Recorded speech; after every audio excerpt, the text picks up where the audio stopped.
আজকে আমি 28 ক্লাসটা নেবো।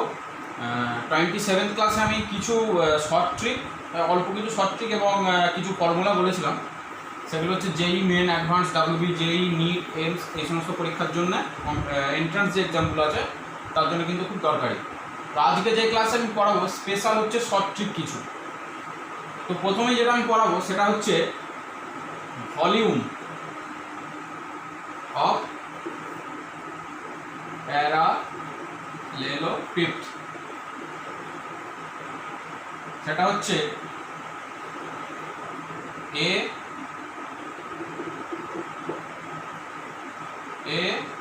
B C. ভলিউম মানে কি, ইংলিশ টার্মগুলো জানা দরকার, আমি প্রথমেই বলেছি। এটা হচ্ছে আয়তন। ভলিউম। প্যারালেলোপিড, প্যারালেলোপিডটা কি? একটা প্যারালেলোগ্রাম মানে কি সামান্তরিক। সেইটার 3D ফিগার, অর্থাৎ সেইটাতে যখন হাইট আমি করে দেবো সেইটা তখন কি হয়ে যাবে দেখো, প্যারালেলোপিড। অর্থাৎ একটা বই নিয়ে সেটাকে যদি এইভাবে বাঁকিয়ে দেওয়া যায়, একটা সামান্তরিকের যখন 3D ফিগার তৈরি করব, হাইট করে দেবো, তো সেটাকে আমরা ঠিক এই রকম দেখতে হয়। এটাকে বলা হচ্ছে প্যারালেলোপিড। এইটার আয়তন কি হয়, থার্ড ব্র্যাকেটের ভিতরে এ বি সি একটু ছাড়া ছাড়া, কোনো কমা নাই, ডট নাই, ক্রস নাই, এটা হচ্ছে এটার আয়তন। যদি তিনটে ভেক্টর এ বি সি এইরকমভাবে তিনটে বাহুকে সূচিত করে, অর্থাৎ একটা বিন্দু থেকে তিনটে বাহু বেরিয়েছে, দেখো এইটাকে যদি আমরা একটা মূল বিন্দু হিসাবে ধরে নিই, এইটা এ, এইটা বি আর হাইটটাকে সি, যদি তিনটে ভেক্টর সূচিত করে তিনটে বাহু, তখন এই প্যারালেলোপিড এটার আয়তন কত হয়, এ বি সি। এটাকে কিভাবে লেখা যায়, এইটা মানি হচ্ছে এ ডট, অর্থাৎ প্রথমে যেটা থাকবে A dot B cross C, এইটা সমান এইটা, বা এইটা সমান আবার B dot C cross A, এটাও যা, আর C dot A cross B, এইরকম। ডটটাকে তোমরা এদিকেও লিখতে পারো, কারণ কি এ ডট বি সমান বি ডট এ, অর্থাৎ আমি যেটা বলতে চাইছি B dot C dot A, এই ডটটাকে এইদিকে নিয়ে যেতে পারো। অর্থাৎ একটা প্যারালেলোপিডের আয়তন কত হয়, যদি তিনটে বাহু, একটা বিন্দু থেকে তিনটে বাহু, সন্নিহিত বাহু, একটা বিন্দু থেকে যে বাহুগুলো বেরোচ্ছে সেই তিনটে বাহু যদি তিনটে ভেক্টরকে সূচিত করে, তাহলে তাদের আয়তন কি হয়, প্যারালেলোপিডের এ বি সি থার্ড ব্র্যাকেটের ভেতরে, সেইটা মানে কি স্কেলার ট্রিপল প্রোডাক্ট।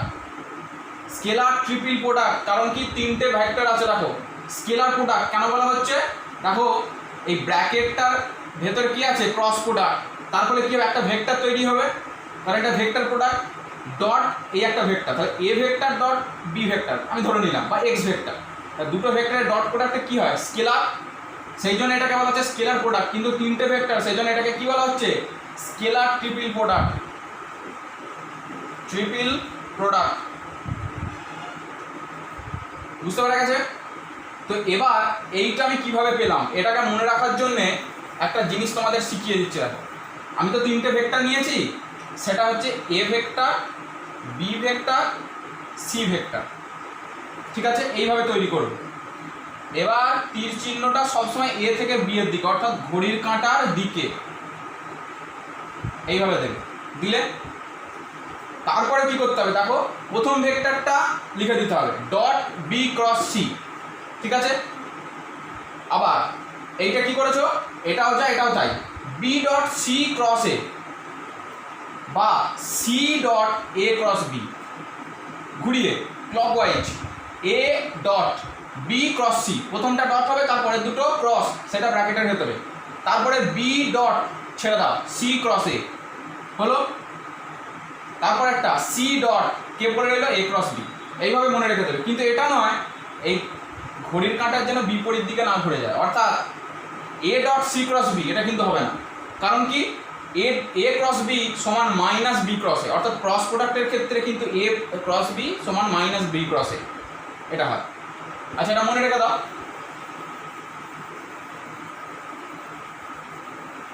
এবার সম্ভবত আইআইটিতে, অর্থাৎ এখন যেটা তোমাদের জেই অ্যাডভান্স যে পরীক্ষাটা হয়েছে সেখানে এই জাতীয় একটা অঙ্ক দিয়েছিল। কীরকম? আচ্ছা এইটা তোমরা একটু নোট করে নাও।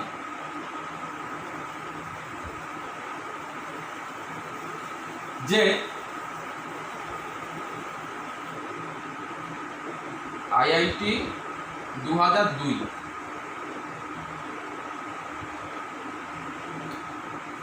তিনটে ভেক্টর দিয়েছে, A vector, B vector, C vector. এই তিনটে ভেক্টর বলে দিয়েছে যে এরা এমনভাবে আছে যে এ বি সি, এইটার মান তোমাকে বলে দিয়েছে 4, মান যা কিছু বলে দিতে পারে।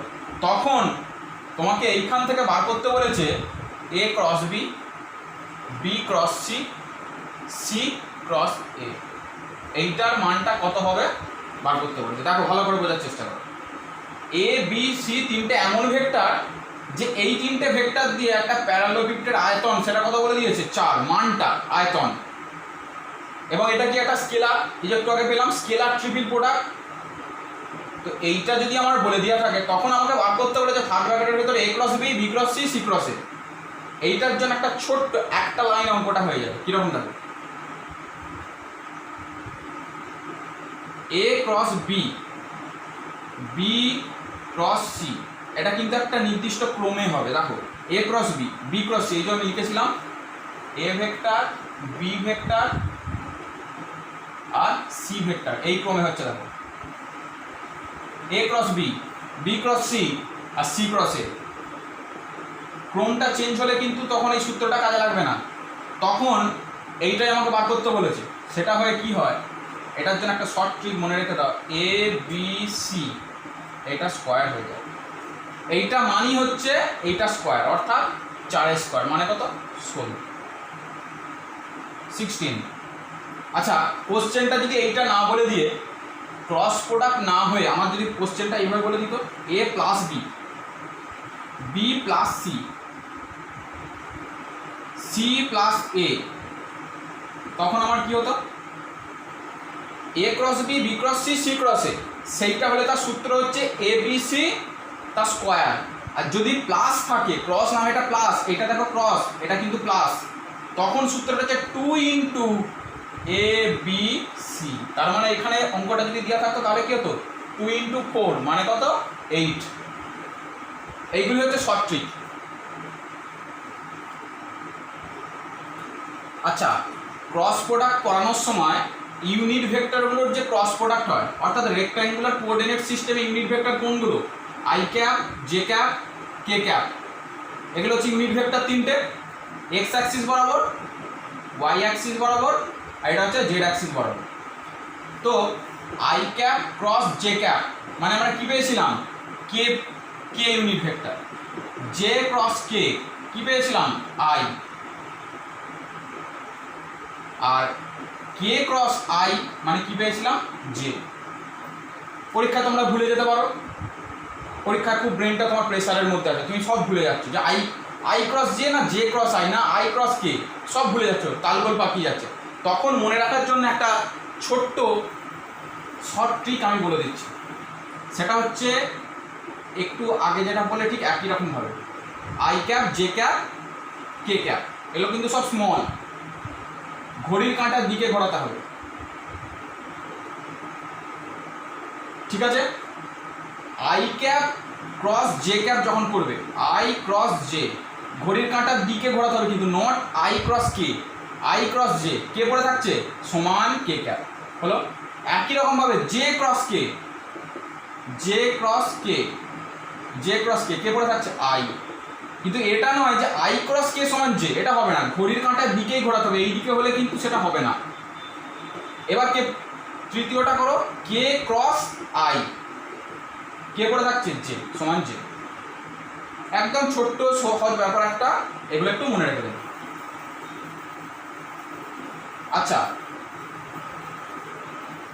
আর একটা জিনিস আমাদের বলে নেওয়াটা দরকার, সেটা হচ্ছে প্রজেকশন। একটা ভেক্টরের প্রজেকশন। বোর্ড এক্সামের ক্ষেত্রে এগুলো পড়বে না। প্রজেকশন ব্যাপারটা কি, এটার বাংলা আমি টার্মটা জানি না, একটু তোমরা দেখে নেবে। এটাকে ইংলিশে প্রজেকশন বলে। ধরো এটা একটা ভেক্টর এ, এখানে একটা ভেক্টর আছে বি, তাহলে এ ভেক্টরের প্রজেকশন বি এর ওপর কতটা হবে? প্রজেকশন মানে এইটাই বোঝায়, ভালো করে বোঝার চেষ্টা করো। এ একটা ভেক্টর, বি একটা ভেক্টর, এ ভেক্টরের প্রজেকশন বি ভেক্টর, এই কথাটার মানেটা এইভাবে তোমরা মনে রাখবে যে ধরো এই একটা পেন, এইখান দিয়ে আমি লাইট ফেলছি, এইখানে একটা জিনিস আছে, তাহলে এই যে ছায়াটা পড়ছে, ছায়াটা অর্থাৎ এইটাকে বলা হচ্ছে, মানে এই ওপর দিয়ে যদি একটা আলো ফেলা হয়, সে আলোটার জন্যে এর একটা তো ছায়া আছে, এই আলোটাকে গার্ড করছে, তাহলে একটা ছায়া পড়বে এর উপর, সেই ছায়াটার দৈর্ঘ্যটা কি বলা হচ্ছে? এ ভেক্টরের প্রজেকশন বি এর ওপর। আবার একই রকমভাবে ধরো এইটা যদি বি ভেক্টর হতো আর এইটা যদি এ ভেক্টর হতো, তখন এখানে যদি লাইট ফেলতাম তাহলে বি গার্ড করতো, তাহলে বি এর একটা ছায়া এর ওপর পড়তো, তখন এই লেন্থটাকে কি বলা হচ্ছে? ছায়ার লেন্থটাকে বলা হচ্ছে বি ভেক্টরের প্রজেকশন কার ওপর? এ এর ওপর। Projection of B on A, এটা হচ্ছে projection of A vector on B vector. বা এইরকমভাবে বি ভেক্টরটার প্রজেকশন যদি এই অবস্থাতে বার করতে যায়, তাহলে বি ভেক্টরটার প্রজেকশন কোথায় হবে? এইটা হচ্ছে বি ভেক্টরটার প্রজেকশন। অর্থাৎ এইখান থেকে যখন লাইট ফেলবো তখন বিটা কাট করবে, কতটা কাট করবে? তার যতটুকু ছায়াটা পড়বে, সেটাই হচ্ছে বি ভেক্টরের প্রজেকশন এ ভেক্টরের ওপর। এবার সেইটার জন্য নিয়মটা কি আমার, সেটাকে আমরা কিভাবে বার করবো? ব্যাপারটা তো বুঝে নিলাম যে projection of A on B আর projection of B over on A, কিন্তু সেটাকে বার করবো কিভাবে? এই যে বললাম এটা হচ্ছে এ ভেক্টর, ভালো করে দেখো, এইটা হচ্ছে আমার বি ভেক্টর। তাই এখন যদি আমি এ ভেক্টরের প্রজেকশন বি ভেক্টরের ওপর বার করতে চাই, মানটা কত, সে কতটা ছায়া পড়বে বা কতটা প্রজেকশন, অর্থাৎ এটা একটা লেন্থ, অন্য কিচ্ছু না, এটা একটা লেন্থ। আচ্ছা, এই ভেক্টরটাকে আমি প্যারালাল শিফট করাতে পারি। প্যারালাল শিফট মানে কি? প্যারালালি এইভাবে উপরের দিকে তুলে নিয়ে গেলাম, তাহলে এই ভেক্টরটা এরকম পজিশনে থাকবে। দেখো দুটো লেন্থ সমান, এটাকে জাস্ট প্যারালালি শিফট করে দিলাম। এবার তাহলে এইটাও যদি বি ভেক্টর, তাহলে এটাও বি ভেক্টর, বুঝতে পারছো? এবার যদি এই দুটোর মধ্যে অ্যাঙ্গেল থিটা হয়, তাহলে এ ভেক্টর বি ভেক্টরের ওপর কম্পোনেন্ট কি পড়েছিলাম? সেটা হচ্ছে কত? এ কস থিটা। এ ভেক্টরকে যদি আমি রিজলভ করি, অর্থাৎ এটাকে যদি উপাংশে বিভাজন করি, যার সাথে থিটা কোণ করা থাকে সেটার কত হয়? এটার মান কত হয়? এ কস থিটা। আর এটাই তো হচ্ছে এ ভেক্টরটা বি ভেক্টরের ওপর ছায়াটা পড়ছে, এটাই তো সেই লেন্থটা, বুঝতে পারা গেছে? এই এ কস থিটাটাকে কি বলা হচ্ছে? Projection of A on B. সেটা সমান কত? সেটা সমান হচ্ছে এ কস থিটা। তাহলে projection of B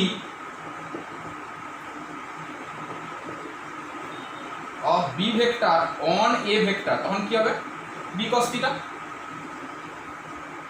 A cos theta B cos theta, projection of A on B A cos theta. থিটাটা কি? দুটোর মধ্যে অ্যাঙ্গেল। এবার বেশিরভাগ ক্ষেত্রে তোমাদের প্রত্যেকটা বইতে দেখবে এইভাবে দিয়ে আছে, যদি এ ভেক্টর এটা হয় বি ভেক্টর এটা হয়, তাহলে বি ভেক্টরের ওপর এর প্রজেকশন কত হবে, সিম্পল ব্যাপার। কিন্তু আমি এখানে আর একটু টাফ করে দিলাম, বি ভেক্টরের সঙ্গে এ ভেক্টরকে টাচ করালাম না, অনেকটা দূরে রইল, তখন প্রজেকশনটা কী হবে? কিছুই না, প্যারালাল শিফট করিয়ে ওর সঙ্গে টাচ করিয়ে দিলাম, তাহলে আমার হয়ে গেল এর ছায়াটা এইটা আর এর কম্পোনেন্টটাও এইটা, বুঝতে পারা গেছে? সেটাই কত? এ কস থিটা, সেটাই কি? Projection of A on B. এখন এ ডট বি সমান কি? A B cos theta.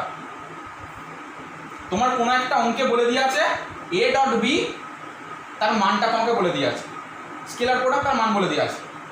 এখন তোমাকে যদি বার করতে বলে যে এইখান থেকে এই এ ডট বি ধরো সাপোজ মানটা দেওয়া আছে 5 আর কিছু বলে দেওয়া নাই, এবার বলে দিল এ ভেক্টরটার বি ভেক্টরটার ওপর প্রজেকশন কত, কিছুই না।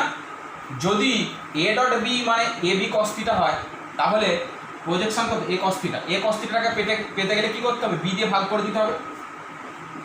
তার মানে এইটা মানি হচ্ছে A dot B by B, বুঝতে পারা গেছে। অর্থাৎ ডট প্রোডাক্ট দেওয়া থাকলে আমি একটা প্রজেকশন পেয়ে যাব।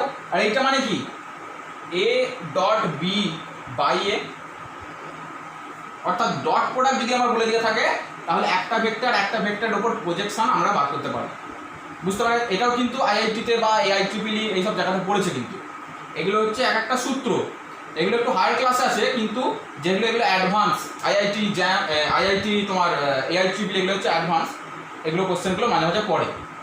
আচ্ছা, এখন পর্যন্ত ভেক্টর থেকে যে সূত্র পড়া সম্ভব বা যেইগুলো তোমাদের কাজে লাগে আমার মনে হয় আমি 100% সূত্রগুলো পড়িয়ে দিয়েছি। এর বাইরে কোনো সূত্র কাজে লাগবে না, এর বাইরে কোনো সূত্র নাই যেগুলো দিয়ে তোমরা অঙ্ক করতে পারবে। এবার হচ্ছে তোমার ব্যাপার, তুমি কতটা প্র্যাকটিস করতে পারবে।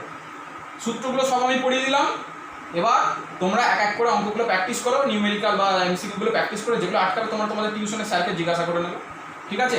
তো প্রজেকশন পড়লাম, ভলিউম পড়লাম, প্যারালেলোপিড, সমস্ত কিছুই দেখো প্রত্যেকটা সূত্র কিন্তু আমি পড়িয়ে দিয়েছি, এর বাইরে কোনো সূত্র নাই।